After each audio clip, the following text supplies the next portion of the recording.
স্পেনের উত্তর আফ্রিকার ছিটমহল সিউটা ইউরোপে নতুন জীবনের স্বপ্ন নিয়ে পৌঁছানো হাজার অভিবাসী সেই আশা ভেঙে গেছে নির্মম বাস্তবতায়। খাবারের সংকট, আশ্রয়ের অভাব এবং স্থানীয়দের বৈরী আচরণের কারণেই অনেকে এখন বাধ্য হয়ে মরক্কো ফিরে যাচ্ছেন। সুদান, দক্ষিণ সুদান সহ বিভিন্ন আফ্রিকান দেশের অভিবাসীরা সামাজিক যোগাযোগ মাধ্যমে ছড়িয়ে পড়া তথ্যের ভিত্তিতে সিউটায় প্রবেশ করেছিলেন। বসুন্ধরা টিস্যু অশুদ্ধতার বিরুদ্ধে এক বিন্দুও ছাড় নয়।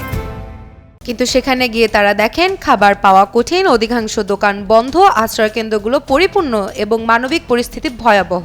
অনেকের অভিযোগ, স্থানীয় কিছু বাসিন্দার শত্রুতাপূর্ণ আচরণ ও হামলার মুখেও পড়তে হয়েছে। স্পেনের কর্মকর্তাদের তথ্য মতে সীমান্তে ব্যাপক অনুপ্রবেশের পর ইতিমধ্যে অধিকাংশ অভিবাসী মরক্কো ফিরে গেছেন। তবে এখনও অনেকে সিউটা থেকে ইউরোপে প্রবেশের সুযোগের অপেক্ষায় আছেন। তাদের ভাষ্য, নিজ দেশে যুদ্ধ, দারিদ্র্য ও অনিশ্চয়তার চেয়ে এই কষ্ট সহনীয়।